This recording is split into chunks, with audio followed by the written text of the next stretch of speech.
درود پاک پڑھیں اللہم صلی علی سیدنا و مولانا محمد وعلی آل سیدنا و مولانا محمد بارک وسلم صلاۃ و سلام علیک یا رسول اللہ صلی اللہ تعالی علیہ وسلم۔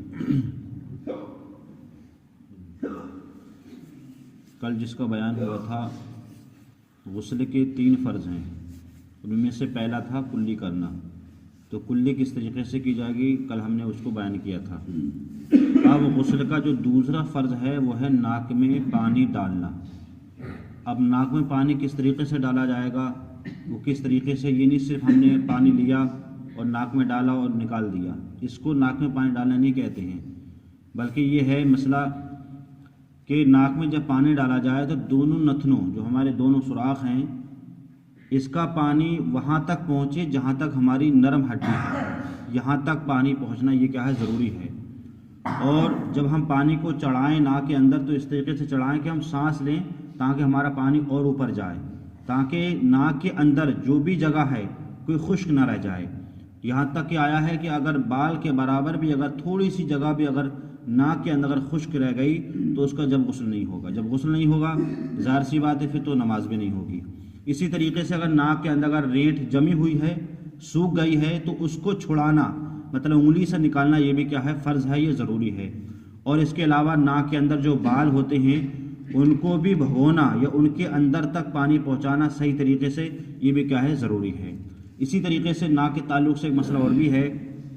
ان خواتین کے لیے کہ جن کی ناکیں چھدی ہوئی ہوتی ہیں، جس میں بلاک یا کوئی نہ کچھ پڑا ہوا ہوتا ہے، کوئی زیور وغیرہ، تو اگر زیور اس کے اندر پڑا ہوا ہے تو اس کو ہلا لیں، اور اگر کچھ پڑا ہوا نہیں، خالی ناک چھدی ہوئی ہے، سوراخ نظر آ رہا ہے، تو اس کے اندر بھی پانی وہ کیا ہے، گھما لیں۔ اور اگر تنگ ہو کہ اس کے اندر پانی نہیں پہنچ سکتا تو کوئی ضروری نہیں ہے۔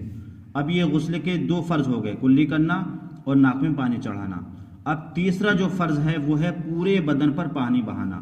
اب پانی بہانے سے مراد یہ نہیں ہے کہ آپ پوری بالٹی اپنے اوپر ڈال لیں یا پورے لوٹے ڈال لیں یا اپنی ٹنکی چلا لیں یا موٹر چلا لیں، بلکہ پورے بدن پر پانی ڈالنے کا مقصد یہ ہے کہ ہمارے سر سے لے کر کے پاؤں کے نیچے تک کوئی بھی جگہ کہیں بھی خشک نہ رہ جائے، یہ ہوتا ہے پانی ڈالنے مراد۔ یہ نہیں صرف ہم پانی ڈالیں، بہت سی جگہیں خشک رہ جاتی ہیں۔ یہاں پر یہ کہا گیا ہے کہ ہمیں کس کس چیز کا ہمیں خاص طور سے غسل کے اندر خیال رکھنا ہے جب اپنے بدن کو دھونا ہے، تو اس میں مسئلہ یہ ہے کہ سر کے بال اگر گندے ہوئے نہ ہوں مطلب چھڑے ہوئے ہوں، تو ہر بال پر جڑ سے لے کے نوک تک پانی پہنچانا یہ کیا ہے، ضروری ہے۔ اور اگر گندے ہوئے ہوں تو یہاں اب 2 مسئلے ہیں، عورت کے لیے الگ ہے اور مرد کے لیے الگ ہے۔ اگر کسی مرد نے بڑے بال رکھے ہیں جس میں وہ اس کو باندھ رکھا ہے جوڑے وغیرہ سے، تو مرد کے لیے حکم یہ ہے کہ جب بھی وہ نہائے غسل کرے تو اپنے بالوں کو ہٹائے، مطلب جو اس میں جوڑا بندھا ہوا ہے اس کو ہٹائے، اور بال کی جڑ سے لے کر کے بال کی نوک تک اس مرد کو پانی پہنچانا کیا ہے، یہ ضروری ہے، یہ مرد کے لیے حکم ہے۔ اب عورت کے لیے حکم کیا ہے غسل کے اندر؟ عورت کے لیے یہ حکم ہے کہ اگر اس کی چوٹی بندھی ہوئی ہے اور اس کو یہ گمان ہے کہ اگر میں نہاؤں گی تو میرے جڑوں تک پانی پہنچ جائے گا، تو اس کو چوٹی کا کھولنا ضروری نہیں ہے۔ اور اس کو یہ گمان ہو کہ اتنی ٹائٹ بندھی ہوئی ہے کہ میرے بالوں کی جڑوں تک پانی نہیں پہنچے گا، تو اس عورت کو بھی اپنی چوٹی کا کھولنا یہ ضروری ہے۔ اس کے بعد اس میں ایک دوسری چیز کیا ہے کہ بھوں کے اندر، مونچھوں کے اندر، داڑھی جو ہے، ان تمام کے اندر ان کی جڑوں تک پانی کا پہنچانا یہ کیا ہے، ضروری ہے۔ اس چیز کا خاص طور سے دھیان رکھا جائے۔ اس کے علاوہ کان کا ہر پرزہ اور اس کے سوراخ کا منہ جو ہوتا ہے اس کا بھی ضروری ہے۔ کان کے پیچھے کے بال ہٹا کر پانی دھوئیں، مطلب یہ ہے پیچھے کبھی کبھی ایسا ہوتا ہے بال چپک جاتے ہیں اور ہمارے کان کی پیچھے کی جگہ خشک رہ جاتی ہے تو اسے بھی غسل نہیں ہوگا، اس چیز کا خاص طور سے خیال رکھا جائے۔ ایک چیز ہے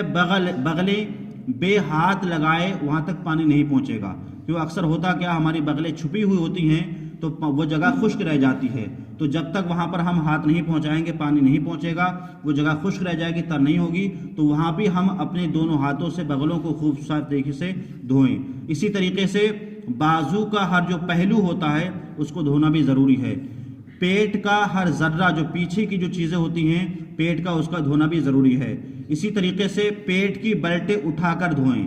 یہ خاص مسئلہ ان بزرگوں کے لیے ہے کہ جن کی پیٹ میں بلٹیں پڑ جاتی ہیں، اب پانی ڈالیں گے تو ظاہر سی بات بلٹوں کے اندر جو جگہ ہے وہ خشک رہ جائے گی، جب خشک رہ جائے گی تو اس کا غسل نہیں ہوگا۔ تو جو لوگ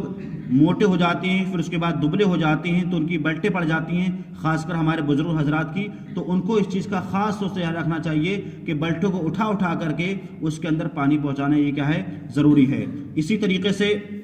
ناف کو انگلی سے ڈال کر دھوئیں۔ ہماری جو ناف ہے جس کو ہم ٹنڈی بولتے ہیں عام زبان میں، اس کے اندر کبھی کبھی پانی نہیں پہنچتا احتیاطاً، تو ہمیں اس کو بھی دھونا کیا ہے، یہ ضروری ہے۔ اس کے علاوہ جسم کے اندر جو ہمارے بال ہیں ان کو دھونا تو ضروری ہے ہی، لیکن جسم کے اندر جو رونگٹے ہیں ان رونگٹوں کا بھی دھونا کیا ہے، یہ ضروری ہے۔ ران ہے اور پیڑو وغیرہ ہے، اس کا دھونا بھی کیا ہے، ضروری ہے۔ ران اور پنڈلی کا جو جوڑ ہے، اگر ہم لوگ بیٹھ کر نہاتے ہیں تو ہمیں اس چیز کا خاص طور سے دھیان رکھنا چاہیے، اور جب ہم کھڑے ہو کر نہائیں تو ہمارے دونوں سرینے بند ہو جاتی ہیں، تو اس چیز کا بھی خاص طور سے دھیان رکھنا چاہیے۔ کل ملا کر کے جب ہم نہائیں تو ہمارا سر سے لے کر کے پیر تک، دائیں بائیں اگل بغل کوئی جگہ ایسی نہ رہ جائے کہ جو خشک ہو، اگر خشک رہ گئی تو پھر ہمارا غسل نہیں ہوگا۔ اس لیے ہم جب نہائیں غسل کریں تو اس چیز کا ہم خاص طور سے دھیان رکھیں کہ ہماری کوئی بھی جگہ جسم کے اندر خشک نہ رہ جائے۔ اللہ تعالی ہمیں اور آپ کو صحیح طریقے سے غسل کرنے کی توفیق عطا فرمائے۔